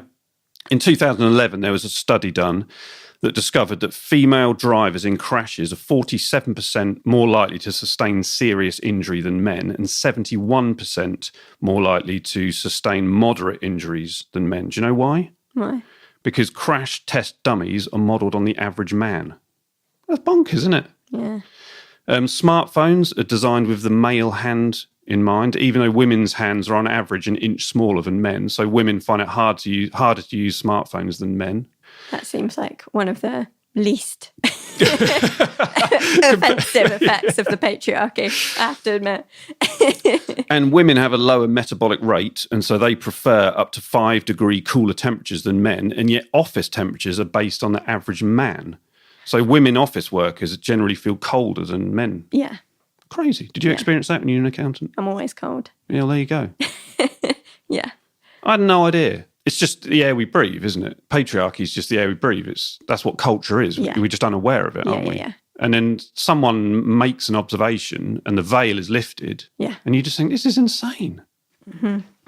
I'll be very interested to see what you think about what Natalie was saying in relation to the whole kind of purity culture. Because I'd never thought about that from a woman's perspective before. I'd kind of seen the kind of bonkers elements of it from a male perspective, but looking at it from a woman's perspective, I thought it's almost like this system is designed to oppress women. Mm-hmm. What did you make of all that? Yeah, that wasn't news to me. I grew up with the purity culture and the rings and true love weights and all that. And I do feel like it was very much, I don't know how I got this message, but that the women can be spoiled. but not the man. And women are responsible for men's actions. And I think when Natalie was talking about how it was only afterwards that she realised that she was being manipulated and controlled, at the time, she really felt ashamed and it was her fault and all of that stuff. Yeah, and just crazy that, when she said it so clearly, no sex education. If you do sleep with someone, you got to marry them and don't ever get divorced. It's just a recipe for disaster, isn't it? If they become abusive, you've got to forgive them and you can't leave them because divorce is a sin. Like, a man must have designed that system. Yeah. It's crazy, isn't it? I thought it was really interesting that she said her abuse or her vulnerability to abuse wasn't just about teachings around gender, that there are other Christian teachings that can make people vulnerable to abuse, because she said that abuse is fundamentally about someone having power and control over another person. And some of the teachings within Christianity, like giving yourself up, self-emptying, submitting, and also forgiveness, I thought was so interesting. She said that the teaching around giving up your power, which is based on that kenotic hymn in Philippians of Jesus giving up his power and emptying himself, that's kind of used as a model. But I was really struck when she said you can only do that if you first owned your power. And women often never able to own their power. And so actually they can't give away something they don't have. Was that your experience? I think so, yeah. Because I think as I've gone through a spiritual journey and recognised the importance of owning my power and that I do have a voice, I do have power, that revealed to me that actually I felt quite powerless, and I felt like I felt resentful of that teaching. And it was liberating to own that again. How do you relate to that? Never given it any thought, No. to be honest. No. Because I'm a man. Yeah. So it never even occurred to me, to be honest. I always felt I did have something to give up. I always felt that I did have that kind of sense of owning myself. So that was news to me. Yeah, no, I really didn't, I don't think. And I was really struck by what she said about forgiveness as well, that you can only really forgive someone when you've owned, or not owned, but recognised the harm that's been done. And if you're in denial about that, and forgiveness is used as a method of denying the harm that's been done, then it can be really dangerous. I've seen that. I've got a couple of friends who've been in families that were where the man was physically abusive, and the church leaders told them to forgive him and to win him over with their witness. And my friend and the mother were seriously injured, like as a result of that. Wow. It's just nuts. Yeah. While I was listening to Natalie, I couldn't help thinking about the parallels between the abuse that she suffered and spiritual abuse in the church. Because when she was talking about it, power and control, and how power and control are used, and also this idea of prioritizing submission, forgiveness, and self-emptying, self-denying, that can put people in a vulnerable position toward spiritual leaders as well, church leaders. And that process of kind of stripping someone from all their potential defense mechanisms, like love bombing them, pulling them out of their friendship circles, all that kind of stuff that happens when you join a church. Yeah, like don't trust your non-Christian friends anymore, or your non-Christian family. They don't have your best interests, or they don't really know what's right for you. Trust us. And also, can you confess all of the worst things you've ever done, or come for some healing prayer and talk about your deepest hurts? And then, I think then you're in a vulnerable position. Which is all done in good intentions, isn't it? Trying to create a sense of community and just loving people and accepting people and trying to create an open and honest environment. I mean, that's all good stuff, isn't it? But it can so easily tip over into something that's more abusive, can't it? And like Natalie said, it's also gradual, and it begins with this real sense of belonging, but can then lead to someone in a position of authority telling you how to live your life, or what the Bible says about something, or what God wants you to do. And you notice it when you resist it. Mm-hmm. If you ask a question, if you challenge it, then you suddenly, the veil's lifted, isn't it? And you're like, oh, something's not right here. Yeah, and then the tactics of you need to submit and you need to be humble are employed, or well, you just need to forgive. That's very interesting, isn't it? Are we being cynical? That's real, isn't it? I think that's really real. Yeah. I think Have you experienced that? I think I've experienced that, and feeling controlled a bit, feeling like I could never do enough, and not trusting my inner voice, not trusting my inner experience. I wonder if that's a patriarchy thing as well. Yeah. Because I have been in that situation and I just walked away. Mm-hmm. Like I kind of felt confident enough, no, this is not good. And I just walked away. But you didn't perhaps have that same sense of self-ownership. You hadn't been encouraged to trust yourself. No. So you found that decision quite hard to take. That's what it sounds like. Yeah. Yeah. I know that talking about patriarchy can be a sensitive topic. Men can sometimes feel like the finger's been pointing at them or accusations being hurled at them. I was wondering how it felt for you, or how it feels for you engaging with this stuff. Yeah, it's a good question. I definitely I struggled reading her book, to be honest. I didn't feel it so much in the interview, I think because I already knew her story. Yeah, I felt it was a mixture really reading her book. I felt just quite depressed about how crap men are. But more positively, I felt convicted by it as well. I mean, I've never been abusive, but it left me thinking, certainly in the past, I'd potentially been on that spectrum, the sort of attitude I'd had towards women. So she talked about how there are kind of certain positive factors in a person's life that would prevent them from becoming abusive. And I could see that I was potentially on that spectrum, but I was fortunate enough that I had positive role models and stuff. So I suppose I need to give some sort of context for all that. I mean, I grew up in a very patriarchal family. My dad was like just super dominant and controlling. That was just normal for me. That's kind of what a man was. And I came to faith in a really patriarchal church. So women never did anything from the front. Women didn't really have a voice at all. And of course, I spent a lot of time reading a very patriarchal sacred book as well. I can remember on a number of occasions, leaders speculating on why women shouldn't be leaders. And they'd say things like, Eve was deceived and Adam wasn't. And the reason women were deceived because they're overly emotional. So I'm hearing, A, women can't be trusted, and B, emotions can't be trusted. Yeah. So, to be like a strong, capable leader, I need to be kind of unemotional, I need to be stoic, I need to be cerebral. That was all the kind of messages that I was getting.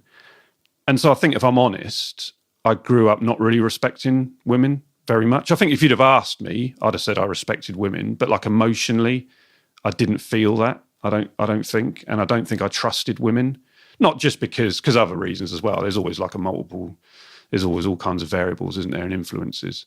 But I think that was the case. But I think the dangerous thing is that I was attracted to women, and that combination of not trusting or respecting, but being attracted.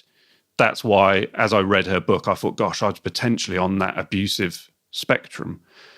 Being attracted to someone you don't respect is not a good combination, is it? So I'd never really kind of made those links before until I read her book. So I did really feel that conviction, but also really thankful that I did have positive role models that slowly over time challenged and changed that. So I suppose, for example, through college and through university, it was just women, wine and song. That was the life that we all led, and it's not healthy at all. But there were a few things that helped me begin to see that. I remember once in a pub, I think I probably fancied this woman, and I don't think she liked me particularly. So that was quite helpful. That helped me hear what she said. But she came up to me, and because people say stuff to you when you're a kid, I was like early 20s. People say stuff to you, and it's like water off a duck's back, innit? But out of the blue, she just said, "I've noticed, Tim, that when you speak to women, you're either sarcastic or flirtatious." And it was just like she'd punched me in the stomach. I just woke up to it, and I just thought, wow, like she's right. And I actually had some counselling and started to kind of try and work out why that was. And then working for the Methodist Church, taking a job in the Methodist Church was a huge positive step as well, because it was the first time that I'd been part of a leadership team that involved women. So there was this one woman in particular that was on the leadership team that I was a part of. And I was just really, really impressed by her. Like, I very quickly learned to trust her and respect her. And she led in a totally different way. That's what really struck me. I mean, I know we can have a conversation about culturally constructed femininity and masculinity and stuff, but she led in a completely different way. So all the guys, there was ego, there was competitiveness, and real sort of individualism as well. And she challenged all of that. So she had no problem saying that she didn't understand something. And that really shocked me the first time she did that. And she had no problem asking for help. So one evening she rang me up and asked my opinion on something. It really took me back. I was so surprised because no leader had ever done that before. That makes me feel so angry. Yeah, I know, it's crazy, isn't it? And she was a natural collaborator as well. She drew other people in, and I just thought, and that caused me to think, why have I been told that women can't lead? Because she's a brilliant leader, and I really respect her, and it felt like a real privilege to work alongside her. So that caused me then to start reading book after book after book to try and figure out how have I understood the Bible wrongly, and starting to see that actually Jesus and Paul and others were actually really countercultural, and the way they related to women was really, really radical.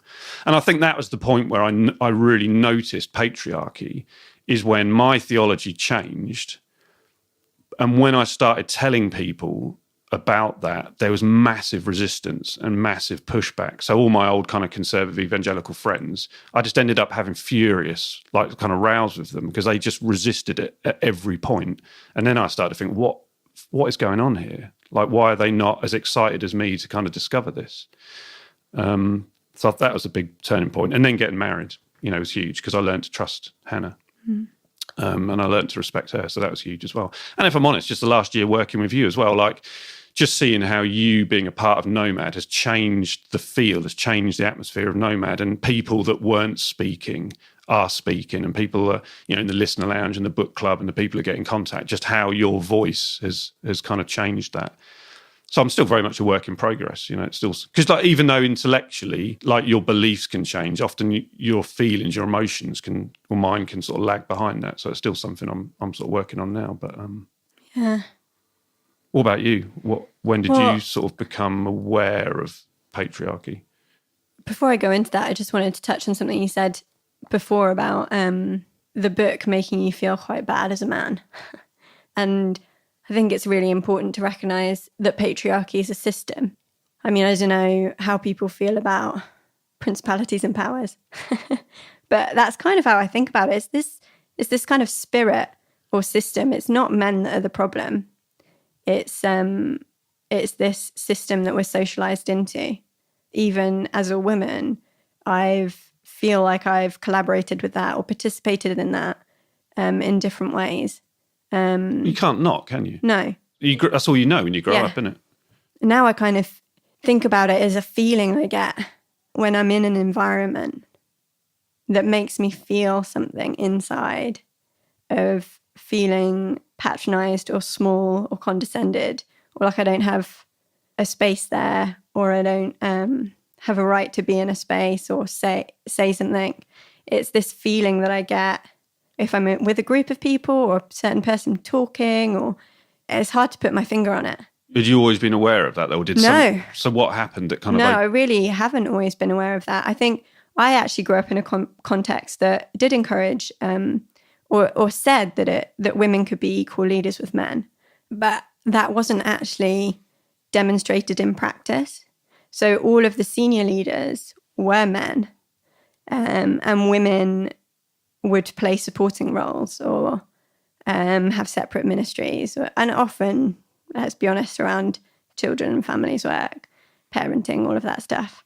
And also, I think in the church and even in my family, there was something that I wasn't conscious of fully, but this sense that men are more reliable, more informed, measured, and their opinion is more worth listening to, really, because women can be, like you said before, emotional or irrational. So, and also the kind of figures in the Bible of dangerous women, like Eve, who was deceived, but also I remember people talking about the Jezebel spirit. Yeah, I remember that. Any woman that kind of like stands up for herself, or has any kind of ambition or leadership, it's like Jezebel spirit. Don't want to be Jezebel. Any strong woman who had an opinion, yeah. So I took all of that in, and I wanted to conform.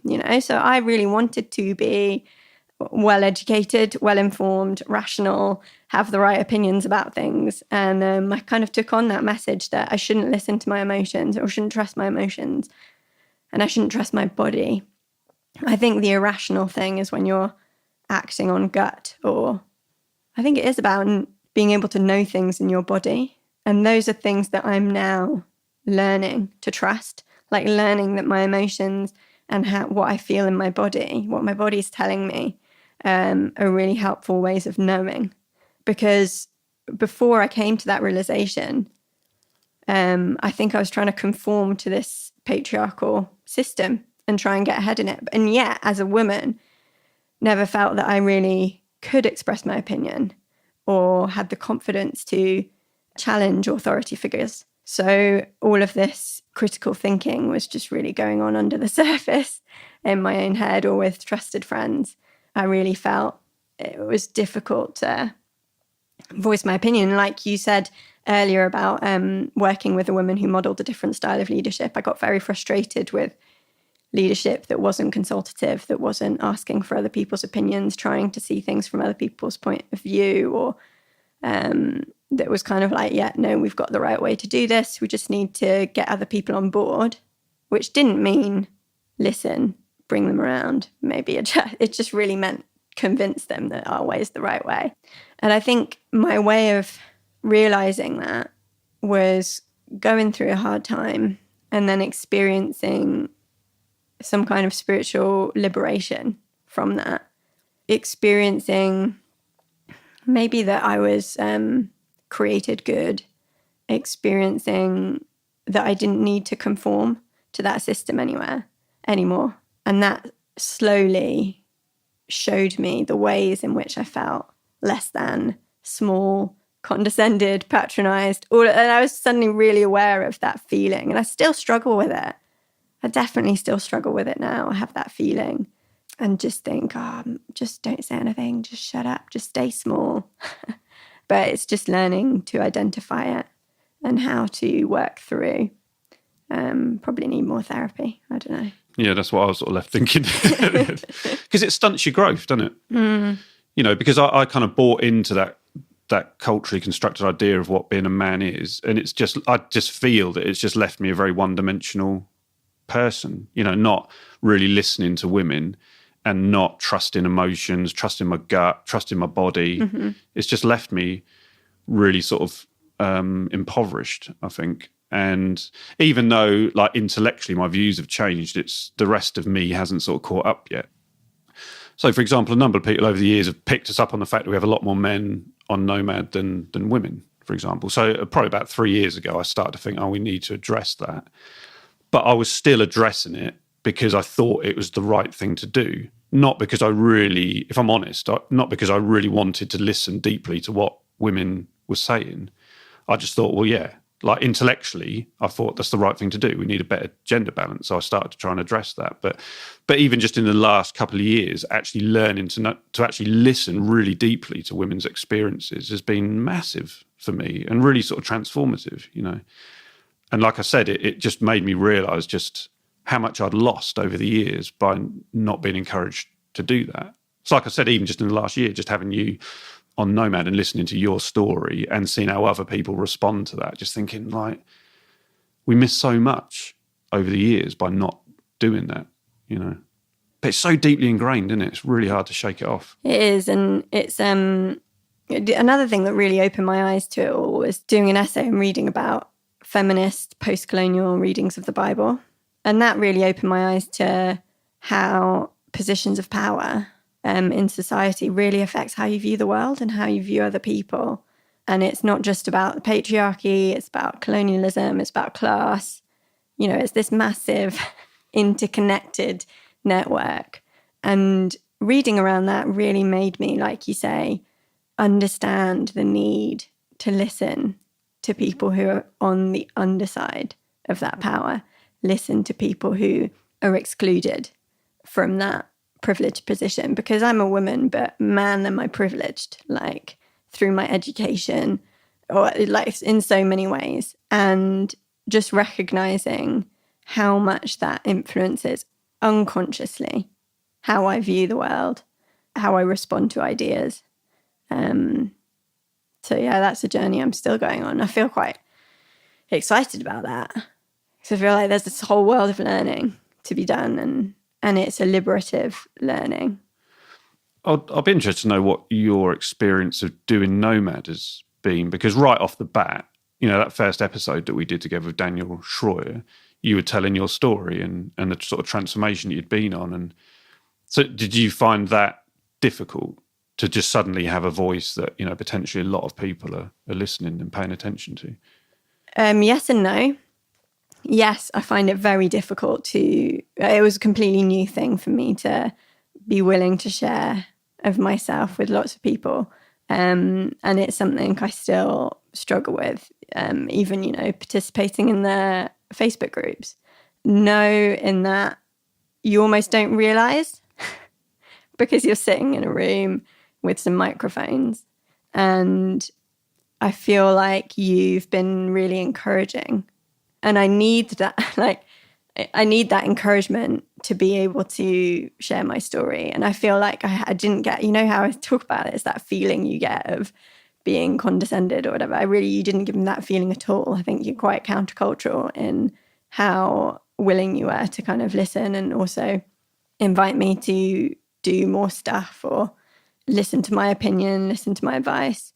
So in that sense, it wasn't as hard as it would be if I was in person, because as well in person, I think as a woman, and I think Paula Gooder touched on this, as a woman, you're really conscious of how your appearance, how you present yourself, what you're wearing, what you look like, affects how people receive what you're saying.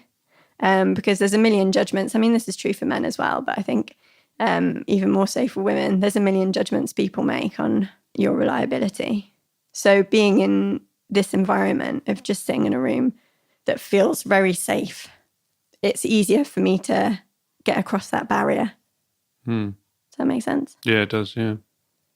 Sometimes I feel like talking about this kind of stuff makes me feel like I'm whining or making a big deal out of nothing because this is the problem with a systemic issue, is that the individual instances aren't that. You can point to them and it's like, oh, you're making a big deal out of nothing, you know? You just said that, it doesn't really mean anything, or you were being too sensitive, but it's just the piling up of all of those little things that create a bigger feeling, and it's pervasive. Yeah, I really sort of sensed that with the Chini and Azariah episode. Like any one of their anecdotes, you could just kind of dismiss as just some ignorant fool. But it was just like story after story after story after story, wasn't it? And I just felt exhausted for them at the end of it. And I guess that's what you're describing, isn't it? Just that constant kind of drip that just drains your confidence and drains your energy. Yeah, and that always needing to be on your game. And alert and aware, yeah. Some of the language that Natalie used was reminiscent of my days in evangelicalism.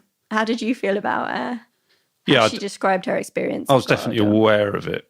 I can't, yeah. It's interesting, isn't it? Because I used to use that language very easily, but now it does kind of just makes me stop and think, what do you mean by that? I think. So she very easily kind of said that, I'll now be kind of obedient to God, or God said this to me, and which is language I used to use all the time. But now I'm just much more careful, I think, because I'm not quite sure what people mean by that, and I'm not sure what I mean by that, if you know what I mean. So yeah, I did notice it.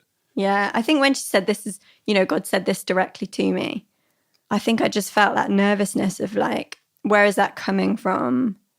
Because a lot of what you hear the Bible saying to you can be what people have told you that the Bible says, or what people have told you that God's saying, or, you know, your previous experiences.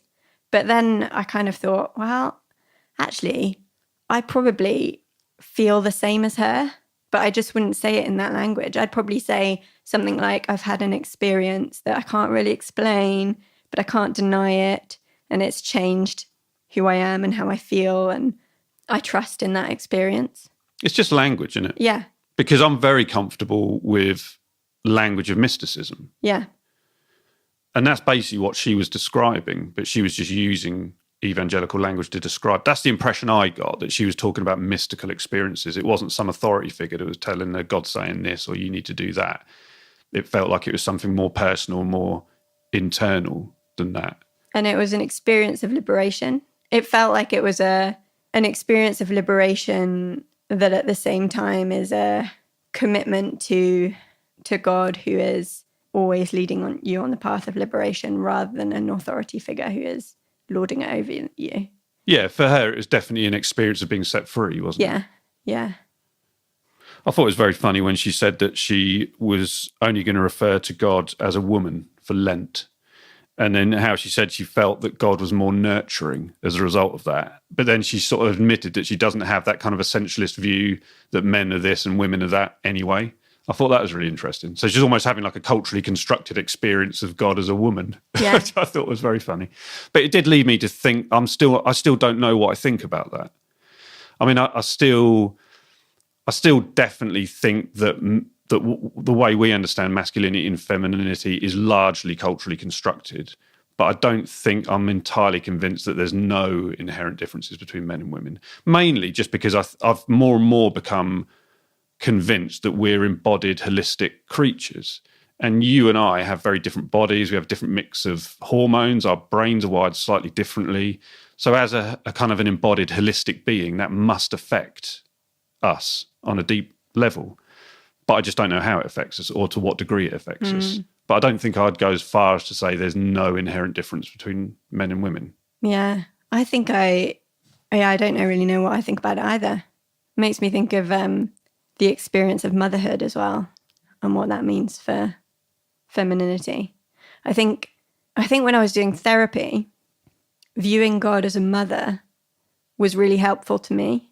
And those were characteristics of how a mother tends to her newborn baby. And that is how God, relates to us and tends to us. So that was really powerful. And relating to God as a man or Jesus as a man, I think I've always struggled to relate to God as a anthropomorphic person anyway. But I don't know, was it different for you because you're a man? I mean, I think Jesus embodied what were culturally constructed masculine traits and culturally constructed feminine traits anyway. So I don't see Jesus as a male role model. I see him as a human role model.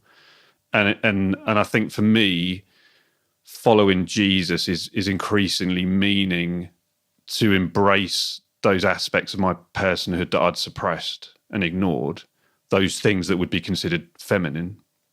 So trusting my emotions, trusting my body, So I see my journey not about becoming a man, but more just about what it means to be fully human. And so I see Jesus as the model of that, really. So I don't really sort of see him as a man in that sense. Does that make sense? Yeah, that makes sense. Yeah, I feel like we're talking about two separate but related issues with this interview. The issue of domestic abuse and patriarchy. And I feel like domestic abuse is one of those taboo issues. But it was shocking, wasn't it? That she said 25% of women are affected by domestic abuse. I was stunned by that, yeah. I had no idea. It's shocking, isn't it? Which means that we're not talking about it. And I think even though, this interview could be uncomfortable for us to listen to, it's so important to have that conversation.